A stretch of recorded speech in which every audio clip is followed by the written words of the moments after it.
Hello दोस्तों, स्वागत है आपके अपने YouTube channel GS study with Sahni में। हम देख रहे हैं भारतीय राजनीति व्यवस्था, जिसमें हमने भारतीय संविधान निर्माण और उसकी पृष्ठभूमि, संविधान सभा, प्रस्तावना और अनुसूची के बारे में पढ़ लिया है।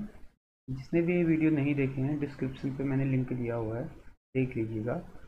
आज हम पढ़ेंगे संविधान में वर्णित अनुच्छेदों के बारे में, जिसमें 22 भागों का वर्णन किया गया है। तो आज हम पहला भाग देखते हैं, संघ और उसके राज्य क्षेत्र के बारे में पढ़ेंगे, अनुच्छेद 1 से 4 तक, जिसमें वर्णन किया गया है। तो अनुच्छेद 1 में कहा गया है, इसमें नाम की बात करी गई है। अब किसके नाम? राज्यों के नाम। ठीक है, राज्य और केंद्र शासित प्रदेशों के नाम। जैसे ही हमने अनुसूची में देखा था, पहली अनुसूची में राज्य और केंद्र शासित प्रदेशों का वर्णन था, उसी प्रकार से अनुच्छेद 1 में भी नाम और इसके राज्य क्षेत्रों के बारे में बताया गया है। अनुसूची 1 का 1 कहता है, इंडिया यानी भारत। ठीक है, इंडिया यानी भारत राज्यों का संघ होगा। ठीक है, तो भारत का जो नाम लिखा गया है अनुच्छेद 1 में, उसमें इंडिया भी बताया गया है और भारत भी बताया गया है। तो इसमें प्रश्न पूछता है परीक्षाओं में कि इंडिया यानी भारत हमारे संविधान के किस अनुच्छेद में है? तो यह अनुच्छेद 1 के क में या ए में, तो कुछ भी आ सकता है उसमें। तो अनुच्छेद 1 के 1 में है, इंडिया यानी भारत राज्यों का क्या होगा? संघ होगा। अनुच्छेद 1 का 2 कहता है, राज्य व केंद्र शासित प्रदेश वे होंगे जिनका नाम अनुसूची 1 में लिखा गया है। ठीक है, तो इसमें होगा राज्य व केंद्र शासित प्रदेश वे, इसमें वो हो रहा है, वे हो गए, वे होंगे जिनका नाम अनुसूची 1 में लिखा गया है। ठीक है, अनुसूची 1 में क्या था? राज्य और केंद्र शासित प्रदेशों का भी नाम लिखा गया है। उसके बाद भारत के राज्य क्षेत्रों में, ठीक है, भारत के राज्य क्षेत्रों में अब कौन कौन होंगे, क्योंकि राज्य के बारे में इनने बताया, तो अब राज्य क्षेत्र में कौन कौन आएंगे? तो उसमें राज्य आएंगे और केंद्र शासित प्रदेश आएंगे और ऐसे क्षेत्र आएंगे जो अधिग्रहित किए जाएंगे। मतलब अगर किसी राष्ट्र में से उसको ले करके अगर कोई राष्ट्र या कोई देश भारत में अगर मिलना चाहता है, तो उसको हम क्या बनाएंगे? यहाँ राज्य बनाएंगे। तो ऐसे क्षेत्र भी किस में आएंगे? भारत के राज्य क्षेत्र में आएंगे। तो अनुच्छेद 1 कहता है कि इंडिया यानी भारत क्या होगा? राज्यों का संघ होगा।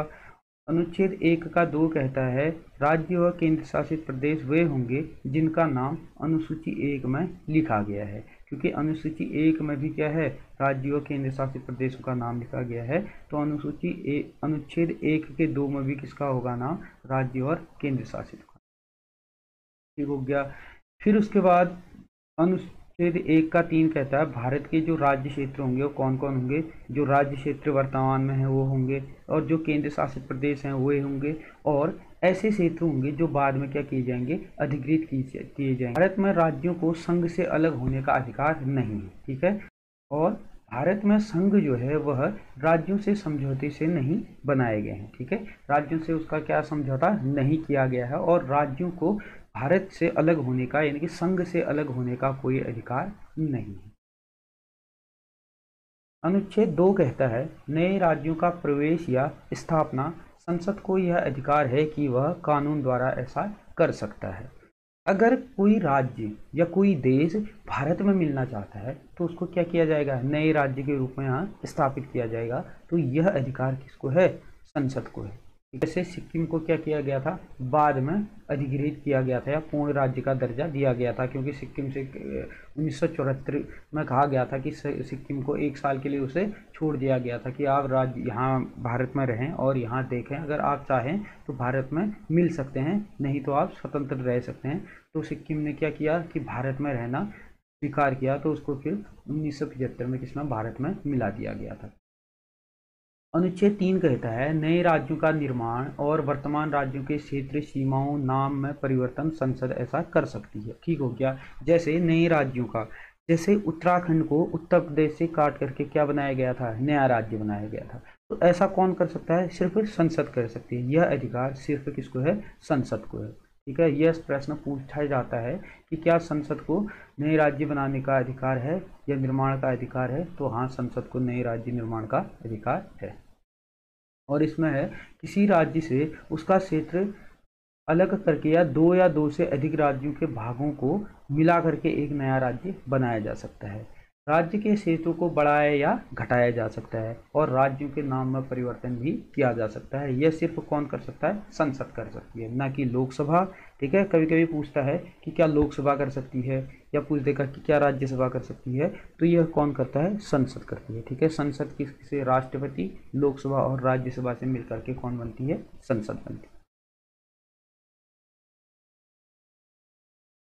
उसके बाद है अनुच्छेद 3 के संबंध में विधेयक राष्ट्रपति की पूर्व अनुमति से संसद में पेश किया जाएगा। ठीक है, जो अनुच्छेद 3 है उसमें कहा गया है कि हम किसी संसद जो है किसी राज्य का नाम परिवर्तित कर सकती है या उस क्षेत्र घटाया बढ़ा सकती है। यह अगर विधेयक लाया जाएगा तो पहले इसके लिए पूर्व अनुमति लेनी पड़ती है, किससे? राष्ट्रपति से। उसके बाद ही इसको क्या किया जाता है? सदन में रखा जाता है। दूसरा है राष्ट्रपति संबंधित राज्यों के पास विधेयक को भेजता है और संबंधित राज्य का विचार मानने के लिए संसद बाध्य नहीं। ठीक है, अगर कोई संबंधित राज्य अपना क्षेत्र या अपना राज्य बढ़ाना चाहता है या घटाना चाहता है या अलग राज्य की मांग करता है तो संसद उसके लिए बाध्यकारी नहीं है। अगर संसद उसको मानना नहीं चाहे तो नहीं माने। ठीक है, उसके लिए बाध्य नहीं है। फिर उसके बाद अनुच्छेद 4 है। अनुच्छेद 4 में कहा गया है अनुच्छेद 2 और अनुच्छेद 3, अनुसूची 1 और अनुसूची 4 में संशोधन, जो भी इसमें संशोधन किए जाएंगे वह सामान्य बहुमत से होंगे। ठीक है, इसमें अनुच्छेद 2 और अनुच्छेद 3। ठीक है, अनुच्छेद 2 में क्या किया गया है कि किसी भी बाहरी राज्य को हम भारत में क्या कर सकते हैं? मिला सकते हैं। और अनुच्छेद 3 में क्या है कि उसमें राज्य का नाम परिवर्तित कर सकते हैं, राज्य का क्षेत्र घटाया बढ़ा सकते हैं। और अनुसूची 1 में है, अनुसूची 1 में क्या है? अनुसूची 1 में है केंद्र शासित प्रदेश और राज्यों के नाम की बात करी गई है। और अनुसूची 4 में जो है वह राज्यसभा की सीटों का इसमें क्या किया गया है? बंटवारा किया गया है।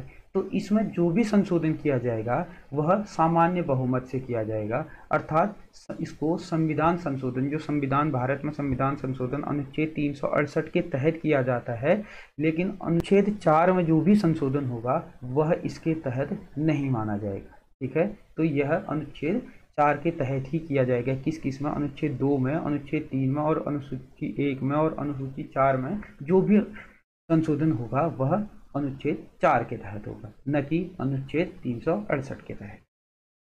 उसके बाद है केंद्र शासित प्रदेश और राज्यों का उद्भव। स्वतंत्रता के समय भारत में 2 प्रकार के क्षेत्र थे, एक तो था ब्रिटिश प्रांत, एक था देसी रियासत। जो ब्रिटिश प्रांत था उसमें ब्रिटिशों का क्या था? अंग्रेजों का सीधे अधिकार था। और देसी रियासत में क्या था कि यहाँ के छोटे मोटे राजा, जो राजा रजवाड़े थे, उनका क्या था? अधिकार था। ठीक है, जब भारत आज़ाद हुआ था उसके बाद क्या हुआ था कि जो रियासतें थीं उन रियासतों को भारत में मिलाने का क्या हुआ था?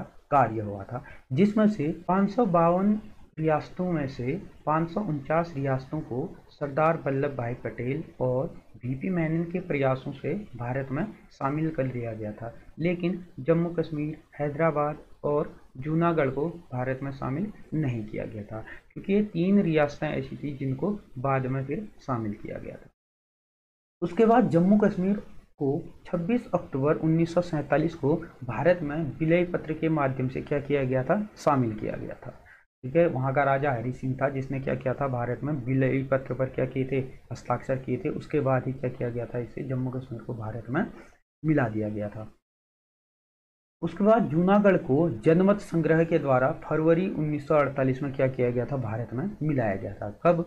फरवरी 1948 में यहाँ पर जनमत संग्रह किया गया था, किस? यहाँ पर जूनागढ़ में। उसके बाद भारत में से मिला किया गया था। फिर उसके बाद हैदराबाद को पुलिस कार्यवाही के द्वारा मिलाया गया था। ठीक है, यहाँ पर पुलिस कार्रवाई की गई थी और ऑपरेशन पोलो चलाया गया था। ठीक है, तो हैदराबाद को ऑपरेशन पोलो के तहत भारत में मिलाया गया है। यह सितंबर 1948 में इसको मिलाया गया था। ठीक है, जो ऑपरेशन पोलो चलाया गया था वह चलाया गया था सितंबर 1948 में। जब भारत आज़ाद हुआ था उसके बाद भारत में संविधान लागू हुआ था। संविधान लागू होने के बाद 1950 में भारत में 4 प्रकार के क्या हुआ करते थे? राज्य हुआ करते थे। ठीक है, इसको 4 भागों में बांटा गया था।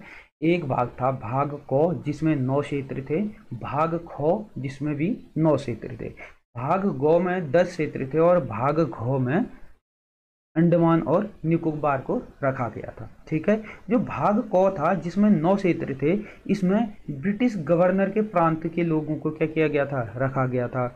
और भाग ख जो था उसमें भी क्या थे, 9 क्षेत्र थे और इन 9 क्षेत्रों के में राज्य विधानमंडल के साथ शाही शासन, जहां पर राज्य विधानमंडल था और शाही शासन चल रहा था, उन क्षेत्रों को रखा गया था। और भाग ख में 10 क्षेत्र थे। इस 10 क्षेत्रों में मुख्य आयुक्तों के प्रांत और कुछ शाही शासकों को रखा गया था। जो मुख्य आयुक्तों के प्रांत थे उन प्रांतों को रखा गया था और कुछ शाही शासन चल रहा था जिन स्थानों पे उनको रखा गया था। तो इस प्रकार से यहाँ पर के क्या हुआ करते, भाग हुआ करते थे। तो इसके बाद दक्षिण भारत में जब भाषा के आधार पर राज्य पुनर्गठन की मांग उठने लगी तो यहाँ पर समितियों का गठन किया गया। एस.के. धर आयोग, जे.बी.पी. समिति और फजल अली आयोग। ठीक है, तो प्रश्न पूछता है कि एस.के. धर समिति और फजल अली आयोग और जे.बी.पी. समिति, इनका संबंध किससे है? तो इनका संबंध राज्य पुनर्गठन आयोग से है। एस.के. धर समिति जून 1948 में बना और इसने भाषा के आधार पर राज्यों के पुनर्गठन की जो मांग थी उसको क्या कर दिया गया था, खारिज कर दिया गया था। उसके बाद जो जे.बी.पी. समिति थी जिसमें जवाहरलाल नेहरू, वल्लभ भाई पटेल और पट्टाभी सीतारामैया जिसमें क्या थे, सदस्य थे, इन लोगों के द्वारा 1948 में इस समिति ने भाषा के आधार पर राज्यों के पुनर्गठन को भी क्या कर दिया, इस समिति ने भी खारिज कर दिया गया। लेकिन तेलुगु भाषी पोट्टी श्री रामालू की 56 दिन के आमरण अनशन के बाद क्या हो गई थी, मृत्यु हो गई थी। और इनके मृत्यु के कुछ दिन के बाद आंध्र प्रदेश को 1953 में भाषा के आधार पर पहला क्या बना दिया गया था, राज्य बना दिया गया था। तो भाषा के आधार पर बनने वाला पहला राज्य कौन हो जाएगा, आंध्र प्रदेश हो जाएगा। और कब बना था, 1953 में बना था। उसके बाद फजल अली आयोग। फजल अली आयोग को ही हम क्या कहते हैं, राज्य पुनर्गठन आयोग के नाम से भी जानते हैं। और यह आयोग 1953 में बनाया गया था। 1953 में इसके अन्य जो सदस्य थे वह हृदयनाथ कुंजरू और के.एम. पणिकर थे। इसने भाषा के आधार पर, ठीक है, जो भाषा के आधार पर राज्यों के गठन की मांग को कुछ शर्तों के साथ क्या किया था, स्वीकार कर लिया था। इसने अपनी रिपोर्ट 1955 में सौंपी और जिसके आधार पर 1956 में राज्य पुनर्गठन अधिनियम बनाया गया। अब सवाल आता है कि राज्य पुनर्गठन आयोग कब बना? तो राज्य पुनर्गठन आयोग बना था 1953 में। और राज्य पुनर्गठन अधिनियम कब बना? अधिनियम बना था 1956 में। और राज्य पुनर्गठन आयोग ने अपनी रिपोर्ट कब सौंपी थी? यह सौंपी थी 1955 में। आयोग ने 16 राज्य और 3 केंद्र शासित प्रदेश बनाने की बात की, लेकिन अधिनियम ने 14 राज्य और 6 केंद्र शासित प्रदेश बनाए। संविधान संशोधन 1956 के द्वारा 4 भागों को खत्म कर दिया गया। ठीक है, जो पहले 4 भाग थे, ठीक है, भाग क, भाग ख, भाग ख ग और भाग घ में राज्यों को बांटा गया था, तो उसको क्या कर दिया गया था, राज्य पुनर्गठन अधिनियम ने इसको क्या कर दिया था, खत्म कर दिया था। उसके बाद राज्य और केंद्र शासित प्रदेश बनाएंगे। और 1956 के समय केंद्र शासित जो प्रदेश थे वो थे अंडमान निकोबार, दिल्ली, हिमाचल प्रदेश, मणिपुर, त्रिपुरा, लक्काद्वीप, मिनिकॉय, अमीनी द्वीप। ये 6 क्या थे उस टाइम पे, केंद्र शासित प्रदेश हुआ करते थे। उसके बाद 1956 के बाद बने राज्यों और केंद्र शासित प्रदेशों का गठन। ठीक हो गया। जब राज्य पुनर्गठन आयोग आया था उसके बाद राज्य पुनर्गठन अधिनियम बना। इस अधिनियम के बाद जो राज्य बने थे, क्योंकि पहले कितने राज्य थे, 14 राज्य थे, उसके बाद जो पहला राज्य बना था वो बना था गुजरात। ठीक है। 1961 में दादर नगर हवेली को 10वें संशोधन द्वारा जोड़ा गया। 1962 में 12वें संविधान संशोधन के द्वारा गोवा, दमन और द्वीप केंद्र शासित प्रदेश को जोड़ा गया। और 1962 में ही पुदुचेरी को केंद्र शासित प्रदेश बनाया गया। 1963 में नागालैंड को 16वें राज्य के रूप में क्या किया गया, बनाया गया। 1966 में हरियाणा को 17वें राज्य के रूप में बनाया गया और चंडीगढ़ को केंद्र शासित प्रदेश बनाया गया। 1971 में हिमाचल प्रदेश 18वें राज्य के रूप में बनाया गया। 1972 में मणिपुर 19वां राज्य बना और त्रिपुरा 20वां राज्य बना 1972 में। मेघालय 21वां राज्य बना और अरुणाचल प्रदेश मिजोरम केंद्र शासित प्रदेश का दर्जा मिला। कब? 1972 में। 1972 में 3 राज्य बने थे, मणिपुर, त्रिपुरा और मेघालय, ठीक हो गया। और उसके बाद अरुणाचल प्रदेश और मिजोरम केंद्र शासित प्रदेश थे। कब तक? 1972 तक। फिर उसके बाद 1975 में 36वें संविधान संशोधन के द्वारा सिक्किम को पूर्ण राज्य के रूप में क्या किया गया था? दर्जा मिला था। क्योंकि उससे पहले सिक्किम को क्या किया था? अलग रखा गया था। सिक्किम से कहा गया था 1 साल के लिए उसको क्या किया गया था? समय दिया था 1 साल का कि अगर आपको भारत में रहना पसंद है तो आप रह सकते हैं, अगर नहीं है तो आप स्वतंत्र रह सकते हैं। तो उसके बाद सिक्किम ने क्या किया था? भारत में रहना पसंद किया था। तो 36वें संविधान संशोधन 1975 में सिक्किम को भी क्या कर दिया गया था? पूर्ण राज्य का दर्जा दे दिया गया था, ठीक हो गया। 1974 में इसको सहयोगी राज्य का दर्जा दिया गया था कि कहा गया था कि आप भारत में रहकर देखें, यहाँ की स्थिति को भांपें, अगर आपको यहाँ का प्रशासन अच्छा लगता है तो आप यहाँ रहें, वरना आप क्या करें? अलग से रहें या अपने आप को स्वतंत्र रखें, ठीक हो गया। तो उसके बाद उसने 1975 में भारत में शामिल होना ही स्वीकार किया। 1987 में मिजोरम 23वां, अरुणाचल प्रदेश 24वां और गोवा 25वां राज्य बनाया गया। सन 2000 में छत्तीसगढ़ 26वां राज्य और उत्तराखंड 27वां राज्य और झारखंड 28वां राज्य बनाया गया। 2014 में तेलंगाना 29वां राज्य बना और 2019 में जम्मू एंड कश्मीर को तोड़ करके JNK और लद्दाख 2 अलग अलग केंद्र शासित प्रदेश के रूप में बना दिए गए। और 2020 में दमन और द्वीप दादरा नगर हवेली को मिला करके एक केंद्र शासित प्रदेश बनाया गया। और वर्तमान में भारत में 28 राज्य और 8 केंद्र शासित प्रदेश हैं। तो आज की क्लास हम यहीं पे समाप्त करते हैं। इससे आगे को हम नेक्स्ट क्लास में देखेंगे। धन्यवाद।